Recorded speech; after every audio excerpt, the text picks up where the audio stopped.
¿Qué tal? ¿Cómo le va? Tengan todos ustedes muy buenas noches. Bueno, hoy indudablemente que no vamos a hablar de la selección argentina, pero eso no significa que el Mundial se haya terminado. En el día de mañana comienzan los cuartos de final y Rusia sigue todavía en competencia. Por lo tanto, sigue siendo una atracción para los propios rusos el hecho de estar en una competencia de estas características sin posibilidades como cualquiera de poder llegar a la final.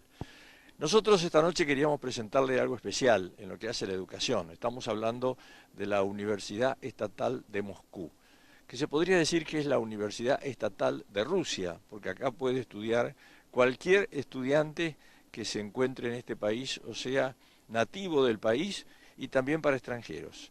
Para extranjeros a través de becas o para extranjeros a través de poder pagar lo que la universidad cobra para poder estudiar dentro de este edificio que realmente es majestuoso.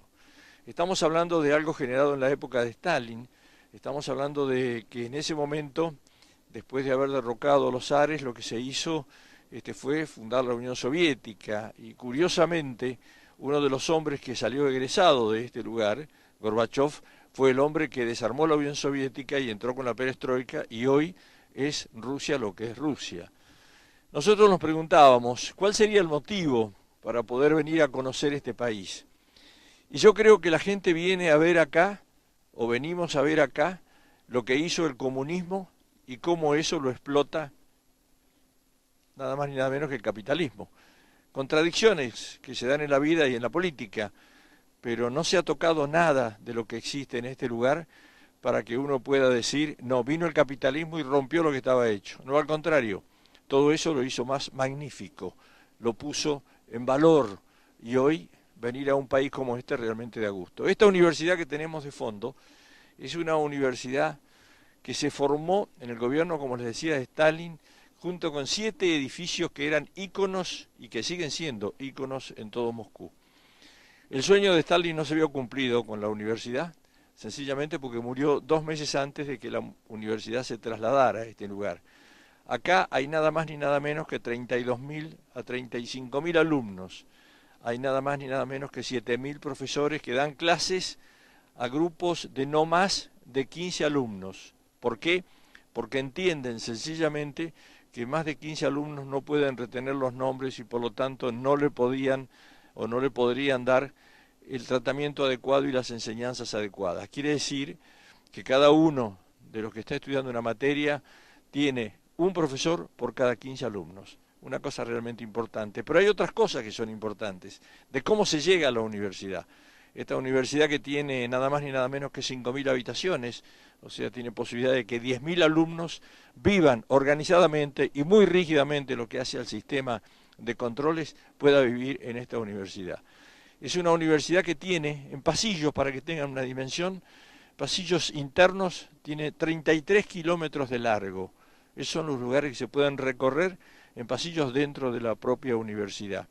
Es una universidad que tiene profesores que rondan los $2.000 mensuales en los que hace a las cátedras y en los que hace a las posibilidades horarias que pueda tener dada por la propia universidad. Una universidad que además para poder ingresar tiene que tener muy buenas notas en el secundario. Si no tiene notas buenas en el secundario es imposible que pueda ingresar a la universidad. Y después tiene un sistema en lo que hace al costo que es totalmente gratuito.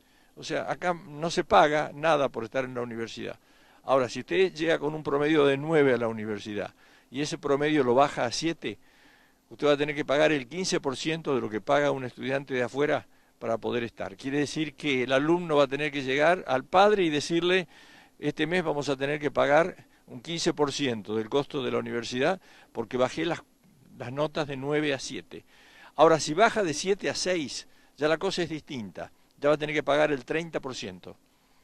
y si baja del 6, directamente queda fuera de la universidad. ¿Esto qué significa? Que no hay alumnos crónicos. Significa que la universidad es gratuita y si alguien no estudia como corresponde o tiene que pagar parte de lo que pagan alumnos que vienen de afuera, o caso contrario tiene que ir a la universidad privada, pero la universidad del Estado no lo atiende más. Ahí es donde radica la importancia de la educación en la secundaria, porque sencillamente el que no llega con buenas notas acá no puede ingresar, y para estar acá tiene que quedarse estando acá, pero estudiando.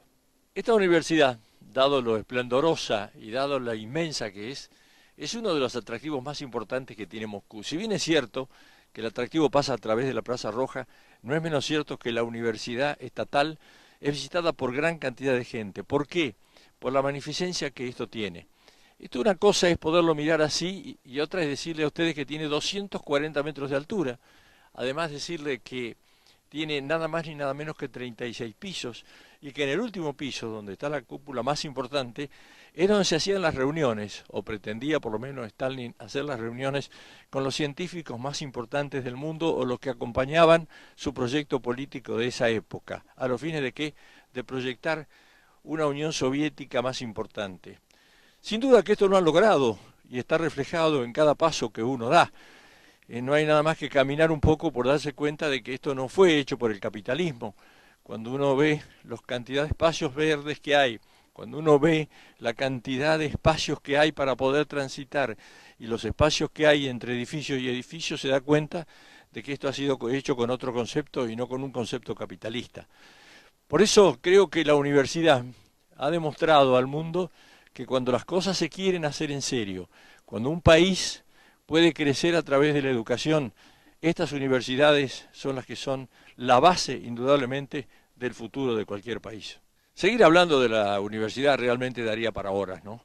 Si tenemos que hablar de los 9 millones de textos en su biblioteca, si tendríamos que llegar a hablar de los que son las nada más ni nada menos que 40 facultades que nuclean esta universidad, si tenemos que hablar de los 19 centros de investigaciones que funcionan permanentemente, de los lugares de recreación para toda la gente que estudia en este lugar, estamos hablando de salas de cine, estamos hablando de teatro, música, o sea, lo que se le pueda ocurrir está dentro de esta universidad. Pero claro, se nos va el tiempo, o sea, estamos hablando de política, estamos hablando de cara a cara, era una reseña nada más de lo que es esta universidad y el crecimiento que tiene Moscú, que realmente nos ha impactado, igual que San Petersburgo y otras ciudades de este país, que nos ha tratado tan bien y que lamentablemente, bueno, en lo que vinimos a hacer, que era el fútbol, nos tuvimos que volver o se tuvo que volver el equipo argentino. Esta noche, ¿qué tenemos en cara a cara? Los movimientos sociales, movimientos que se están haciendo presentes cada día más fuerte en Salta, y la situación del país y de la provincia no es un hecho menor. Por lo tanto, van a quedar con ustedes, Romina y Daniel, para tratar directamente este tema. Yo les digo gracias y que tengan muy buenas noches. ¿A quién no le gustaría estudiar aquí? Hasta da envidia de la buena. La verdad es que cualquiera quisiera tener esto en su ciudad. Ahora entiendo por qué es uno de los favoritos de los moscovitas, ya que estudiar aquí o venirse a dar un paseo aquí es algo que yo recomiendo. ¡Vámonos! Pues, ¿qué les digo? Creo que esta es una de las universidades más impresionantes del mundo. Desde la imponente arquitectura de su edificio principal hasta sus laboratorios, sus tradiciones y, por supuesto, su gente.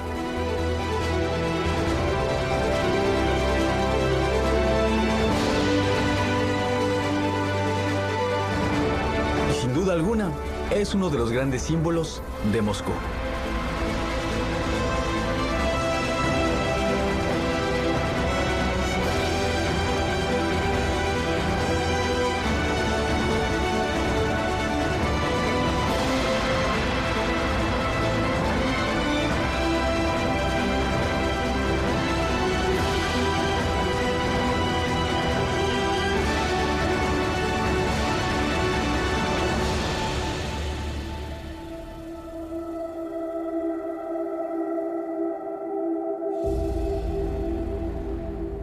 Auspician este programa las siguientes empresas: Banco Macro, Lusal, La Casa de la Bodega, Edesa, Hotel del Dique, Transporte Marcilese, AGI Construcciones.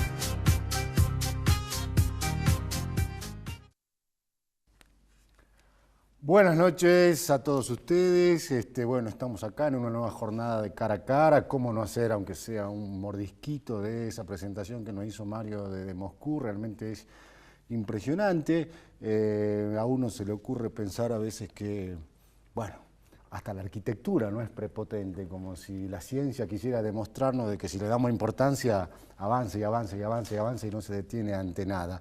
Pero la realidad en nuestro país, en nuestra provincia sigue, esa realidad muchas veces nos atraviesa como una llaga ardiente en muchos casos, y en este primer bloque vamos a estar con 3 personas que no pueden hablar de esa realidad, no solamente porque la piensan, sino también porque la padecen, la viven día a día en los barrios de la ciudad o con los jubilados de nuestra ciudad y de nuestra provincia.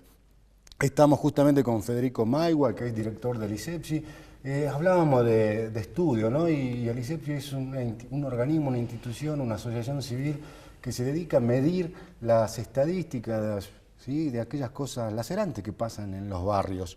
También nos acompaña Oscar Díaz, referente del movimiento Evita, que vamos a hablar simplemente sobre cómo se están organizando los barrios, y Marita Iturriza, del Frente de Jubilados y Pensionados de Salta. Por supuesto está Romina, como todos los jueves. Y la primera pregunta, casi así, para evitar los rodeos, y vamos directamente al grano. Fede, bueno, ustedes hacen mediciones constantes sobre el incremento del costo de vida en los barrios populares de nuestra ciudad. ¿Por qué no nos das un pantallazo de cómo están, bueno, los precios, básicamente? Bueno, sí, importante también recalcar que este trabajo lo hacemos desde el Instituto ISEPSI, desde septiembre del 2013 hasta la fecha, de manera ininterrumpida, ¿no? Todos los meses en 250 comercios de los barrios, distribuidos entre almacenes, carnicerías y verdulerías, hacemos el relevamiento de los 57 productos de la canasta básica de alimentos que el INDEC considera que necesita una familia tipo para alimentarse durante un mes, ¿no? Son 2 adultos y 2 menores. El valor de esta canasta está en estos momentos en Salta, o en mayo, por lo menos el último informe que tenemos, estuvo en 7.000 pesos, ¿no? 7.000 pesos comprando los productos más económicos. Por ejemplo, ¿no? Por ejemplo, nosotros hacemos registro de fideo, de harina, de arroz, azúcar, etc. Si hay 3 marcas diferentes de arroz, registramos el más barato, independientemente de la marca. Y lo mismo con el fideo, el azúcar, etc. Entonces, comprando los productos más baratos, vos necesitas 7.000 pesos para alimentarte durante un mes. Y solamente, bueno, el desayuno básico, almuerzo básico, merienda básica y cena básica, nada más, ¿no? Solo para comer, ¿no? Artículos de limpieza, no. En absoluto. No, por eso es canasta básica de alimentos, y también con ese valor hacemos una estimación del valor de la canasta básica total, que es lo que incluye los componentes no alimentarios, ¿no? Gastos de transportes, gastos de servicios, gastos de vestimenta, recreación, etcétera, que necesita una familia para pasar el mes, ¿no? Y el valor de esa canasta en estos momentos, que es la canasta básica total, está en 17.922 pesos, pero siempre nosotros hacemos también la salvedad de que no incluye gastos de alquileres ni cuotas de colegio, ¿no? Esa es la forma en que hace el estudio el INDEC, y nosotros respetamos ese mismo proceso para que podamos desde el ISEPSI poder comparar nuestros datos con el índice oficial. Ahora, Oscar, ¿cómo tomaron ustedes la propuesta del gobierno, que muchos en los medios habían adelantado un bono de 3.000 pesos para los movimientos sociales, y ya salieron los detractores de la primera hora sin que el gobierno haya dado su propuesta, que en definitiva terminó siendo 500 pesos a nivel escalonado, a lo cual los referentes que fueron a esa reunión con la ministra Stanley le dijeron no, muchas gracias, porque evidentemente ante la difícil situación no alcanza? Claro, o sea, está mal llamado el bono, que como se plantea a nivel de la prensa, porque en realidad lo que se planteaba en los movimientos sociales era una equiparación, digamos, a las subas que hubo en el último, o sea, mitad de año, en los precios, en los servicios. Y nosotros el año pasado, en el mes de septiembre, los movimientos sociales habían acordado con el gobierno de la Nación de una suba escalonada que termina ahora con el mes de julio, donde los que son beneficiarios de los diferentes programas pasan a cobrar 5.000 pesos. Entonces, ¿qué es lo que ¿Qué es lo que se hizo ayer, digamos, en la primera reunión con la ministra? Es de plantear, digamos, las diferentes situaciones, porque no solamente vamos por un bono, porque muchas veces a los movimientos sociales se lo caracteriza o se lo detracta diciendo que nosotros queremos vivir de un plan o vivir de un bolsón de alimentos. Lo que nosotros llevamos ayer es una serie de propuestas.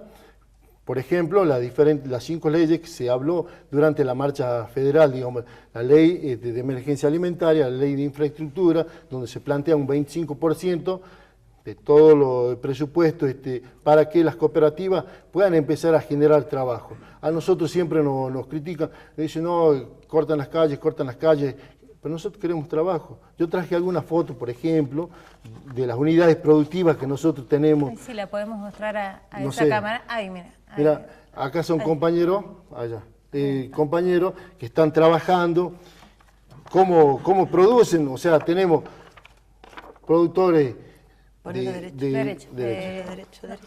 Al otro lado. Ahí Pero, está. mira, no, te cierro la idea. Sí.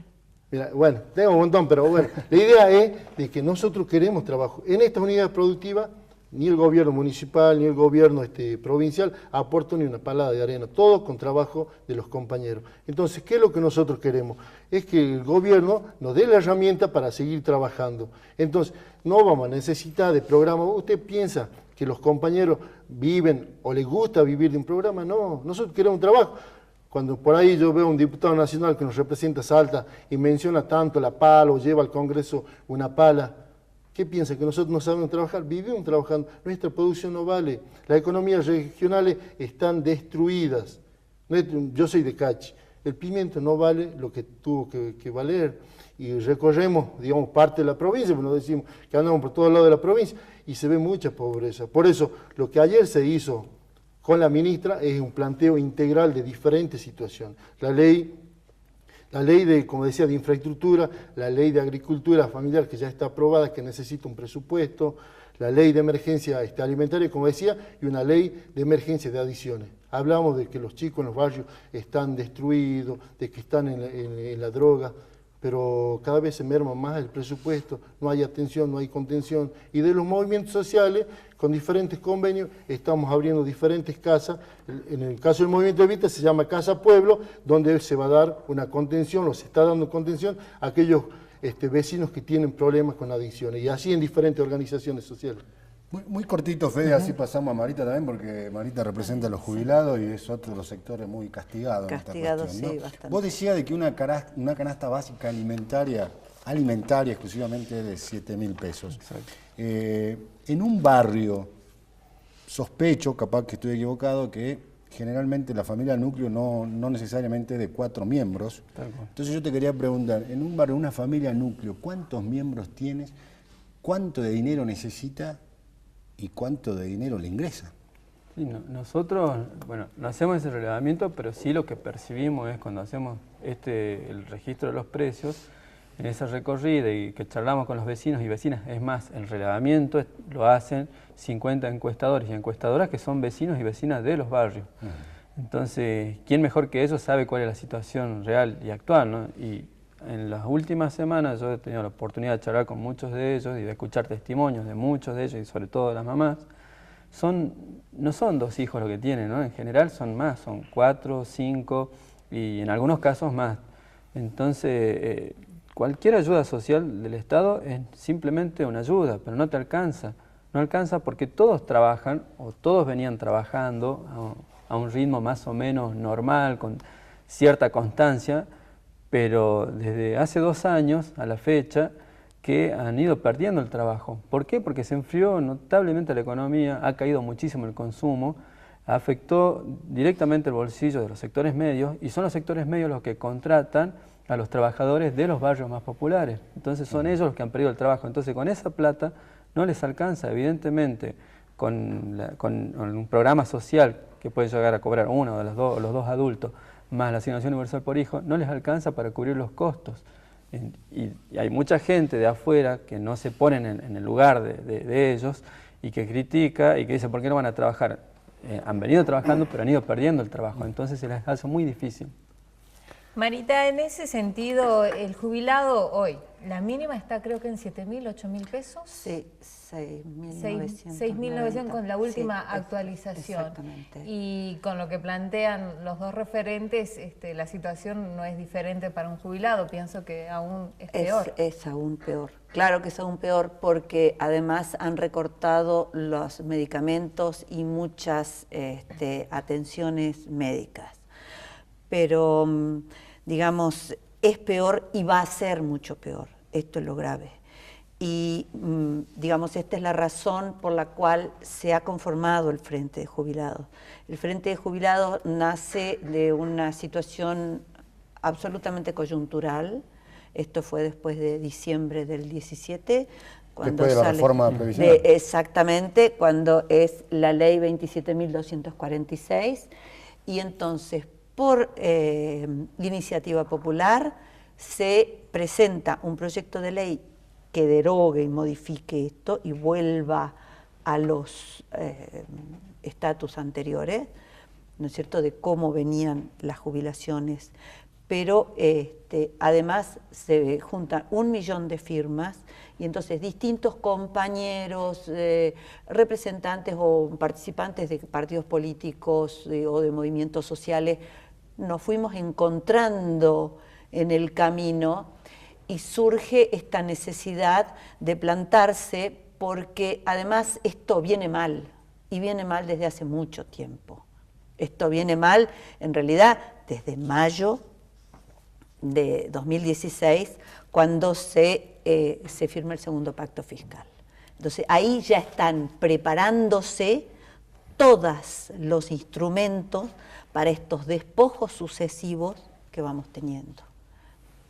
Y en lo inmediato, porque acá hay dos dimensiones, ¿no? Una, lo inmediato, lo urgente, lo ya, y otro, digamos, lo más a largo plazo y demás. En lo inmediato, ¿qué solución vislumbran ustedes para cada uno, bueno, para estos dos sectores? Por un lado los jubilados y por otro lado los barrios.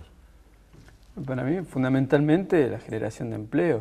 Las situaciones no se están dando en ese sentido. Todo daría la impresión, Fede, de que eso no va a pasar no en lo inmediato. Exactamente. Es más, por eso digo, en lo inmediato ahí. Claro. Sergio Massa hablaba de la reducción del IVA para paliar, digamos, la reducción de la situación económica, y también hablaba también de la ley de góndolas en los supermercados, pero parece que eso no alcanzaría. No, si hablamos de quitar el IVA a los productos de la canasta básica de alimentos, no todos los productos de la canasta de alimentos tributan el 21% del IVA. Algunos la mitad, 10,5%, y otros directamente no tributan nada. Pero eso no alcanza, no sería suficiente. Perdón. Bien, es un paliativo, pero no alcanza. No solamente que no sea suficiente, estamos hablando de desfinanciar el Estado. Entonces, ya lo han desfinanciado y lo vienen desfinanciando con las quitas de las retenciones, con la locura de las timbas financieras, porque es una locura realmente. Y es decir, que seguimos siendo nosotros los que vamos a seguir pagando la fiesta, es una locura. Ahí nosotros planteamos, digamos, que se dirija a nuestros sectores la política económica. Lógicamente, hoy en lo inmediato, eso es lo que planteaban ayer los compañeros, desde el momento que entran al ministerio, cualquier respuesta no iba a ser suficiente, porque la política macro de este gobierno está dirigida a otro sector, no al sector popular. Entonces, creemos que ahí tiene que haber, y por eso es que se sale tanto a la calle, para hacer, o es el único mecanismo que entendimos que funciona, o que por lo menos a través de ese mecanismo logramos que se apruebe esta ley de emergencia, y planteando anoche se aprobó una ley, por lo menos media sanción, en la Cámara de Diputados, la ley de los barrios populares. O sea, es importantísimo para nosotros. No nos olvidemos, la semana pasada en Salvador Massa, 85 familias en la calle.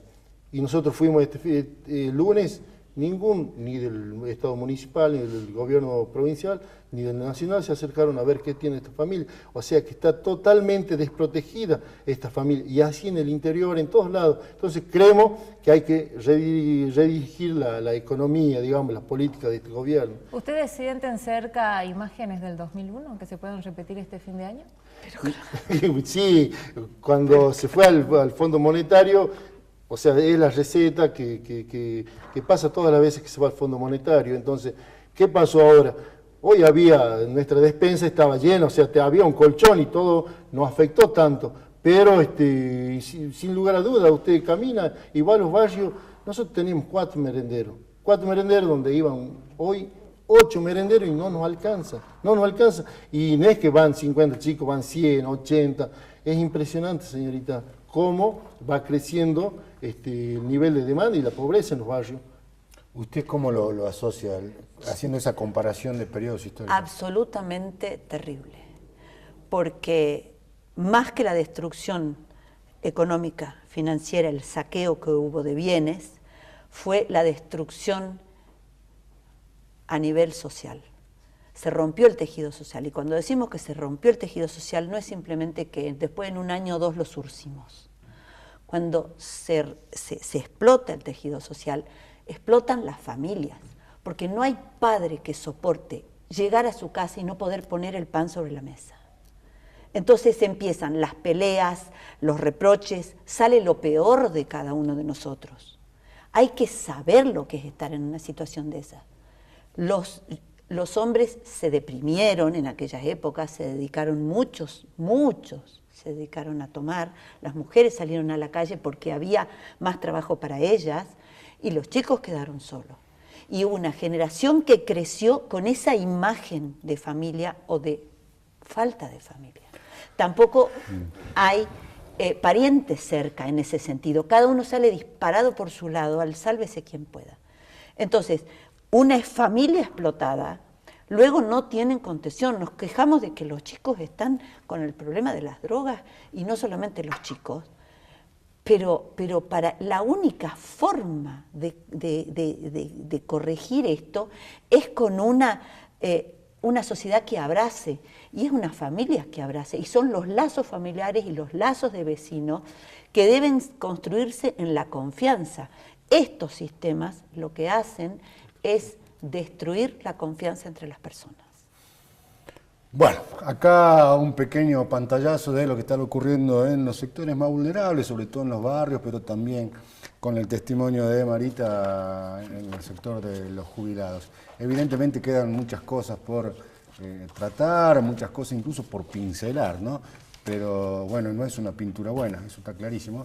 Pero bueno, le agradecemos la visita y seguramente en otros momentos vamos a poder seguir ahondando en Yo quiero situación. aprovechar para convocar, porque creemos que esto se necesita la participación de toda la sociedad. Estamos como estamos porque falta mucha participación de la sociedad. Entonces estamos convocando al 9 de julio a las 11 de la mañana a un banderazo, sin banderías políticas, sin banderas de colores, con la bandera celeste y blanca de nuestra Argentina, porque lo que vamos a defender no son solamente el fondo de sustentabilidad de los jubilados que los quieren borrar, estamos defendiendo a futuro, estamos defendiendo nuestra patria y la tranquilidad y la paz de la República y de nuestros hijos.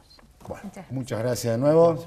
En un ratito vamos a hablar con algunos referentes políticos sobre el mismo tema, aunque yendo a una dimensión, si se quiere, un poco distinta, como es la política.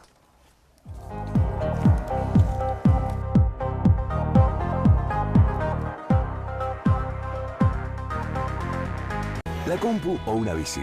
O comprar la bici con la compu. Alcanzá lo que querés con los préstamos personales de Banco Macro. Cobrando tu sueldo en Banco Macro, accedes a tasas preferenciales.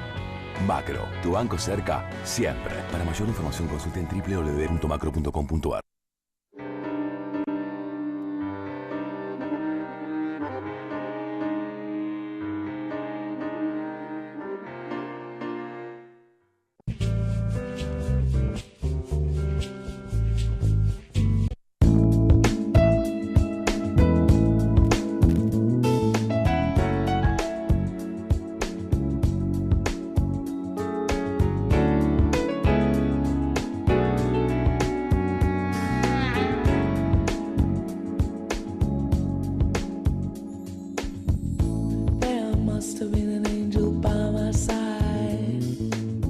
La sensación de sentirnos seguros es única. Nuestros seguros lo acompañan toda la vida y eso significa tranquilidad. Instituto de Salta. Seguros para toda la vida con el respaldo de Swiss Medical Group.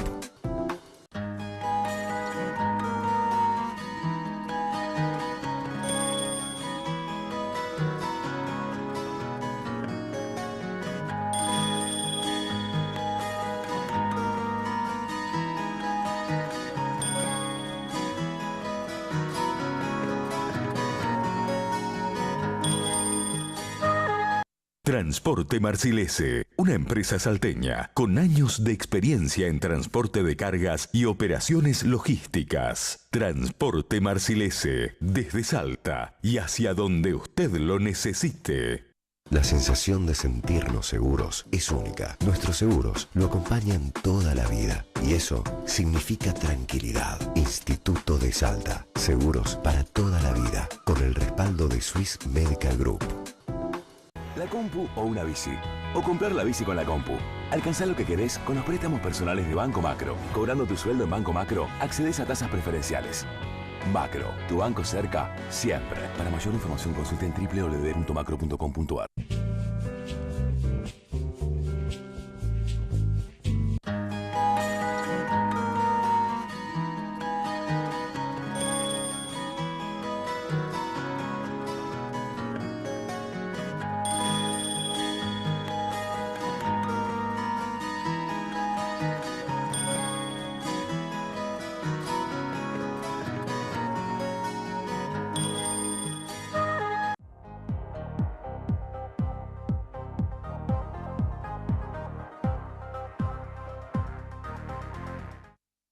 Buenas noches, ¿cómo les va? Mucha gente se pregunta, o se preguntó en su momento, de por qué Bergoglio no sonrió en la fotografía con Macri. Tengo para mí que Bergoglio nunca va a sonreír en una fotografía con Macri, así que tenemos que empezar a sacarnos esa cuestión de entre todas las preocupaciones que tenemos los argentinos. La conformación de la sociedad, la explicación de la organización social, tiene dos vías que son contrapuestas, y Bergoglio, al menos, responde a una de ellas y atribuye a Macri su suscripción a la otra, que yo creo que no es real, pero se lo atribuye. Está la concepción organicista y la concepción contractualista. Me hace acordar una pregunta que me hizo Daniel en su momento, el año pasado, cuando vine como invitado, y yo había traído el tema de la cultura del misa chico, y una de las explicaciones que di en función, digamos, de la costumbre argentina y salteña del caudillismo, de seguir al caudillo, de seguir al santo de palo, atribuye eso a que eso se correspondía con la concepción organicista que deviene ya de Platón, es una concepción aristotélico-tomista también, que identifica a la sociedad, al Estado, con el cuerpo humano. A nosotros nos suena, por ejemplo, la figura de la comunidad organizada, porque respondía a esa concepción. Tanto el ejército como la iglesia responden a la misma concepción vertical. Lo escuchaba Mario en su viaje a Rusia, y la irrupción del corporativismo en la historia moderna de la República Argentina se corresponde más o menos con la época en que se produce la Revolución Rusa. Es decir, los finales de la Primera Guerra Mundial. La Primera Guerra Mundial termina en el 19, la Revolución Rusa se produce en el 17, 18. Y en el 1924, Leopoldo Lugones, en el centenario de la batalla de Ayacucho, pronuncia en un discurso aquella figura de la hora de la espada. Entonces, en 1934 se produce el Congreso Eucarístico Internacional en Buenos Aires, con la presencia de Eugenio Pacelli, y ahí se ponen de manifiesto las dos corporaciones cuyo temor al comunismo que había protagonizado la Revolución Rusa van a producir una alianza con efectos peredecereros en la historia nacional. Produce el peronismo. a través de la Revolución del 43. La otra vertiente, la contractualista, es hija del iluminismo, es hija de la Revolución Francesa, que concibe una sociedad horizontal de individuos iguales, en la cual cada uno, por vía de un contrato tácito, cede al Estado porción de su libertad para buscar una contraprestación de seguridad, de educación, salud, etcétera, etcétera. Pero básicamente era seguridad. Bueno, Bergoglio responde a la primera concepción, como dije hace un rato. Macri no sé, porque Macri no es producto del iluminismo. Macri es producto, digamos, el posicionamiento en la historia contemporánea de Macri es producto también de la Argentina corporativa, porque viene a ser, digamos, un beneficiario del capitalismo prebendario que surge bajo la sombra del Estado por contratos convenientes con el Estado. Entonces, yo creo que en definitiva, Bergoglio no lo quiere a Macri porque es rico. Y Bergoglio hizo la predilección por los pobres. Entonces, en este momento tenemos un cuadro de situación así. Por un lado, los movimientos sociales, cuyos representantes estuvieron bien representados en la mesa anterior. Y por otro lado, está, digamos, Cambiemos, con la figura de Macri encabezándolo, pero con el aporte ideológico de la Unión Cívica Radical, de la coalición cívica, que ellos sí responden a la concepción contractualista de la sociedad. Ahora, lo singular de esta situación es que, lo paradójico también, es que el fiel de la balanza, el desempate de estas dos concepciones, lo tiene en sus manos lo que es denominado actualmente el peronismo racional, el peronismo federal o como quieran llamarse. En cierta forma yo vislumbro que algunos, sobre todo Pichetto, quieren desprenderse de la concepción corporativa del peronismo primigenio y quiere representar un peronismo moderno. ¿Qué significa un peronismo moderno? Mario también lo mostraba. La Rusia actual es producto, sí, del comunismo, pero con los resortes del capitalismo de mercado, lo mismo que hizo China. Entonces, la modernidad en este caso es la coordinación, la combinación virtuosa entre mercado y Estado.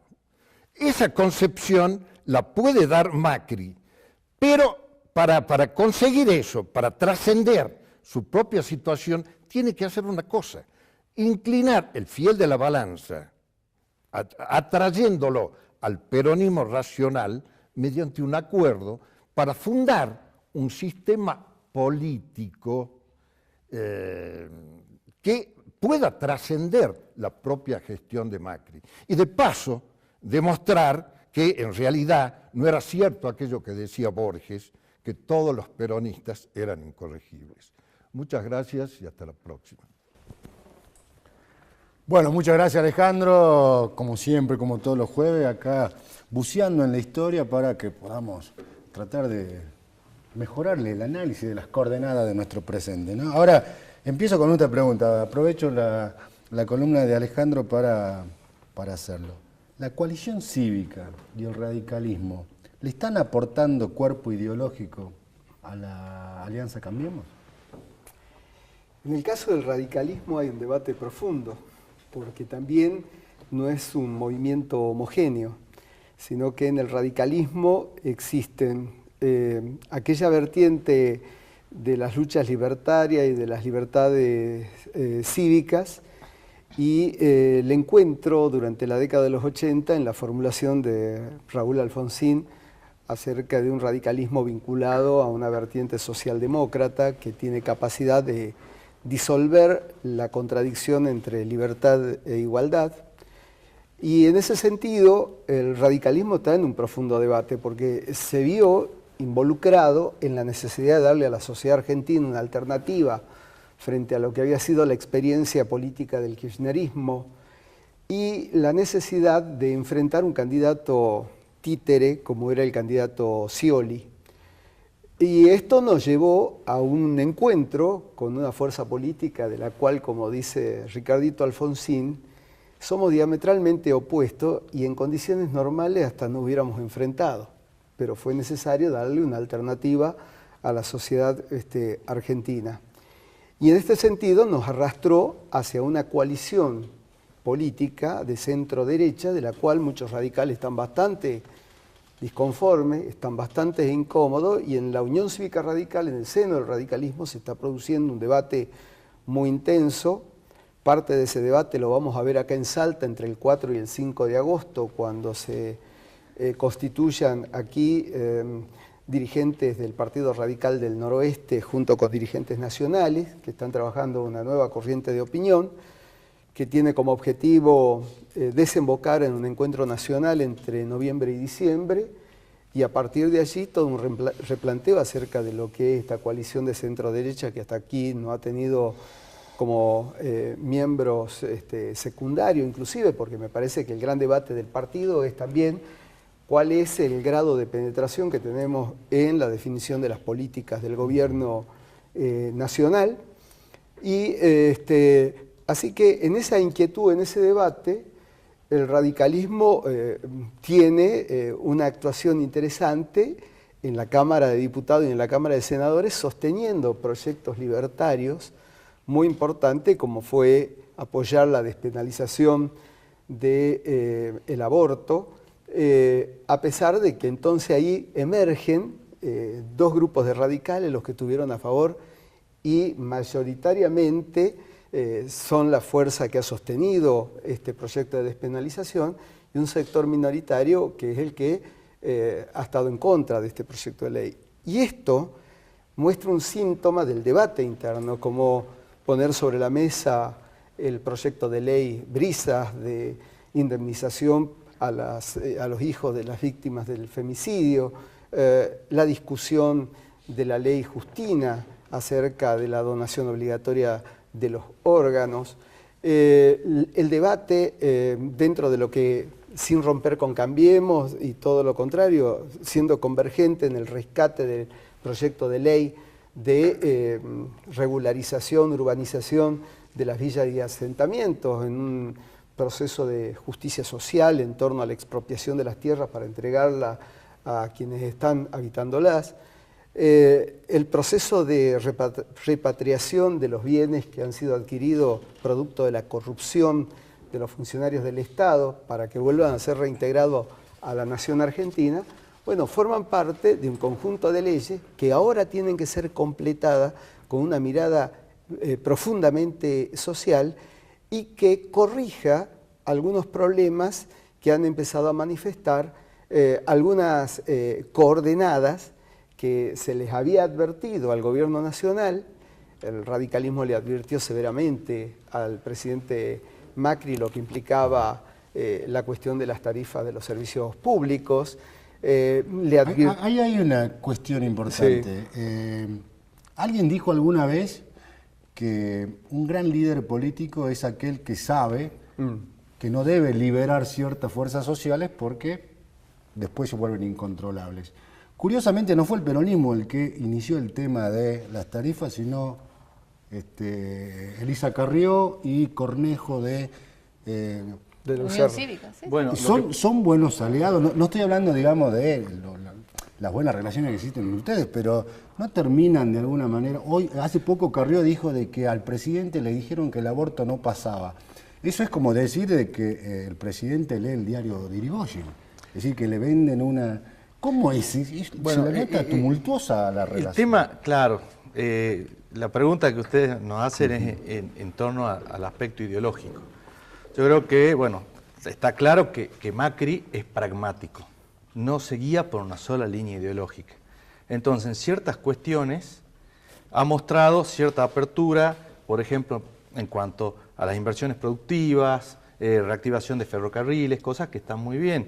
El tema de la famosa gradualidad o gradualismo fue hecho para no tener que hacer un ajuste, para que no sufran los empleos públicos, pero en ese gradualismo también, por ejemplo, hay muchos ñoquis, gente que cobra y no trabaja, ñoqui absoluto, que recién ahora están saliendo a la luz, eso se podía haber hecho antes, ¿no es cierto? Entonces, en algunas cosas va para un lado, en otras para el otro. Que en Salta, por ejemplo, Cambiemos, está en manos de Gustavo Sáenz, de justicialismo, ¿sí? Y está también la gente de Moyano, está Guaymás, Jorge Guaymás dentro del frente. Nosotros, si queremos trabajar para Cambiemos, vamos a trabajar para Jorge Guaymás.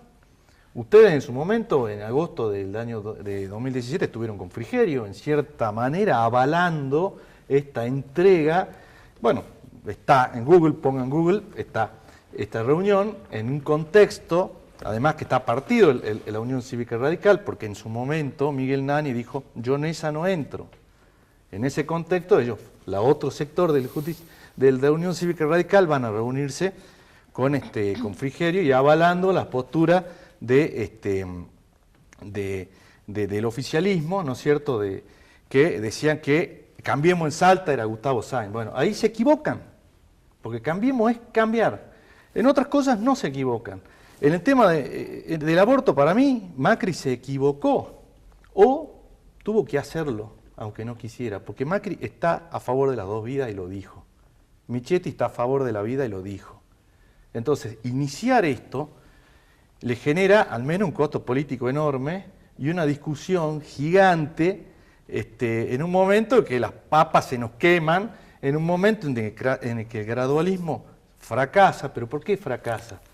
Fracasa porque tuvimos una serie de viento en contra, tuvimos sequía, tuvimos caída de los créditos internacionales, y el gradualismo, que mucha gente lo critica, fue una venia de Macri hacia los sectores más estatistas, más, si se quiere, a la tradición justicialista, decir no al ajuste. Ajustes que ahora van a tener que empezar a hacer, pero ¿en qué? Por ejemplo, ¿en qué hay que hacer ajuste?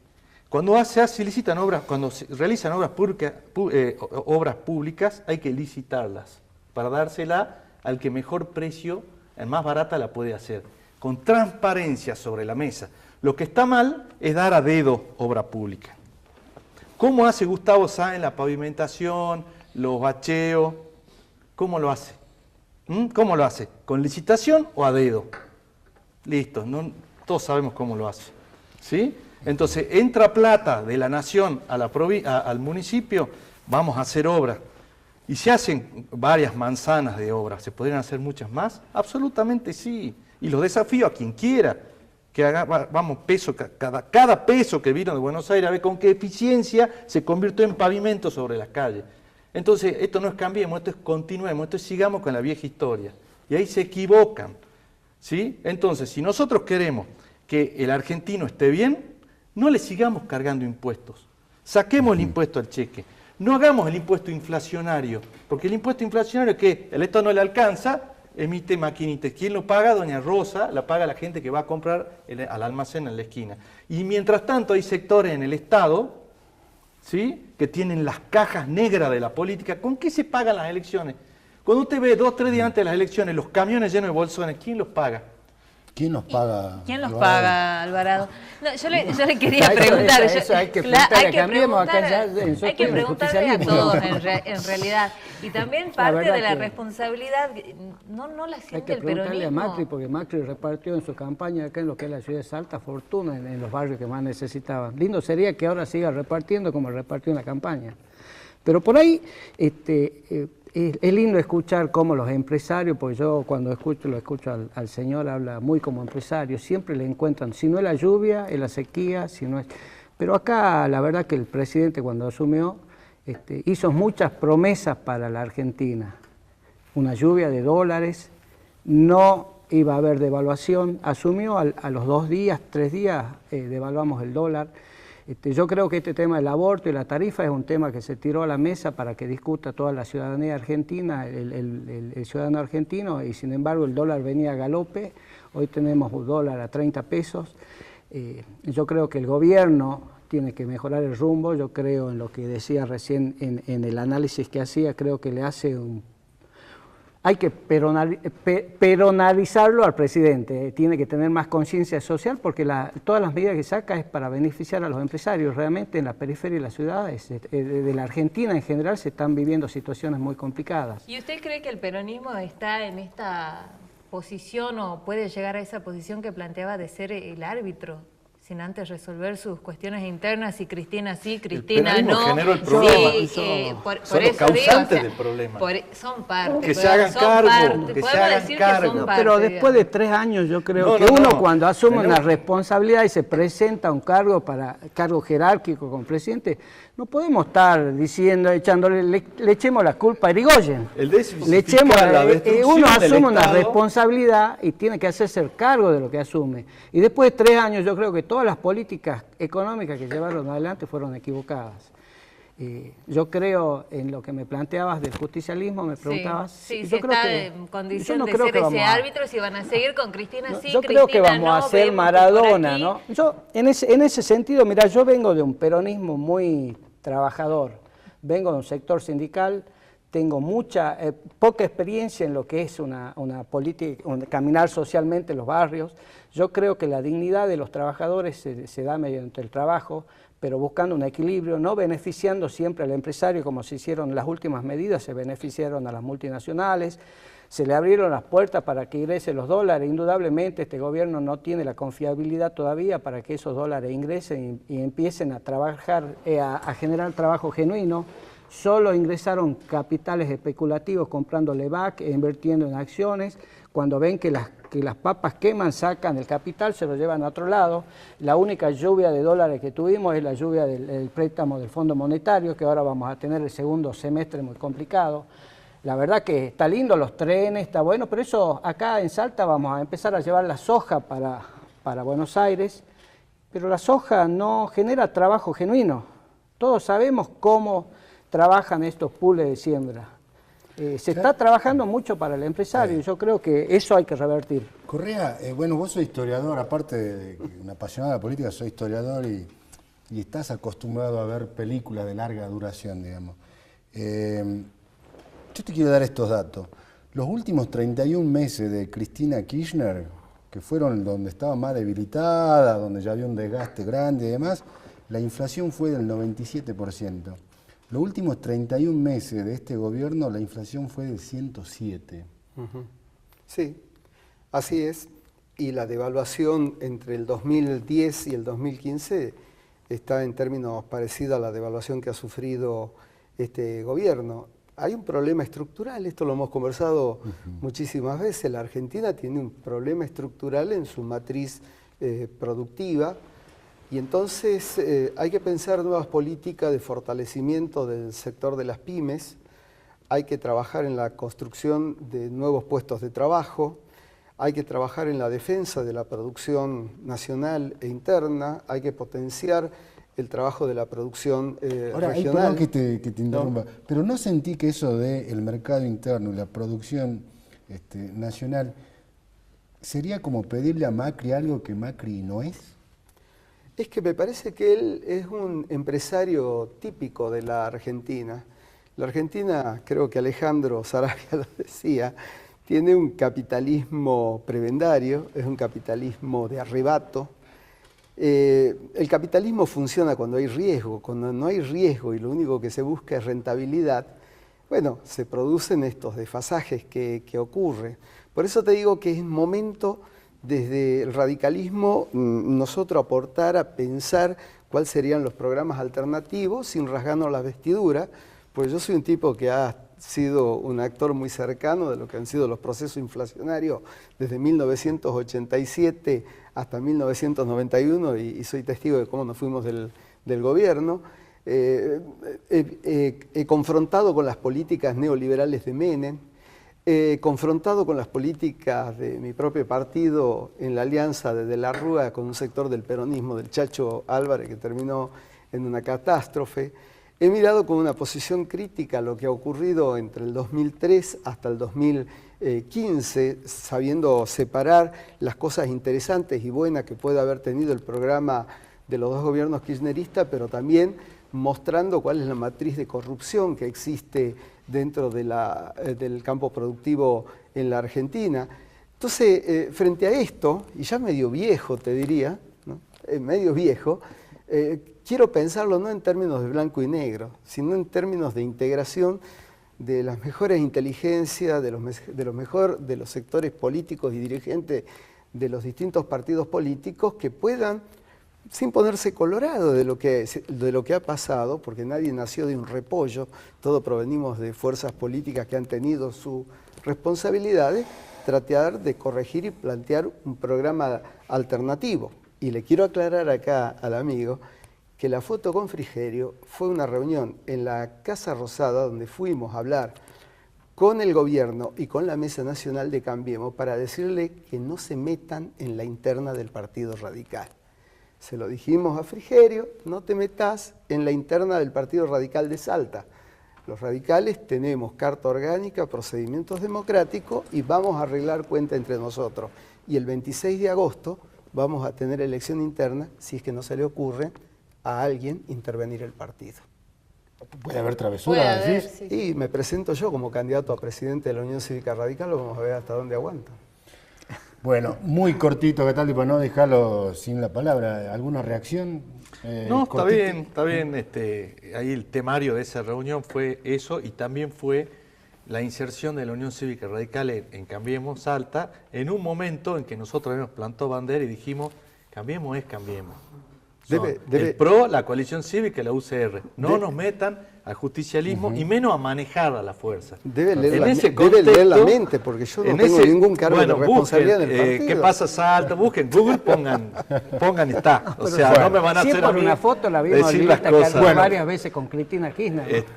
Así llegamos, lamentablemente. Así llegamos, lamentablemente. Claro, yo no estoy más, yo me he distanciado de Lilita Carrió, justamente porque yo le dije a Lilita, hace algo respecto a Salta, y no hizo nada. Bueno, señores, nos tenemos que ir. Después de todo lo que hemos discutido, yo creo que hay una conclusión certera. Tanto en el peronismo como en Cambiemos, hay muchos sectores. ¿Sí? Veremos cuándo se sintetiza todo eso. Hasta el próximo jueves. Gracias, Romy. Nos vemos el jueves. Y a ustedes, muchas gracias, por supuesto. Gracias por la invitación.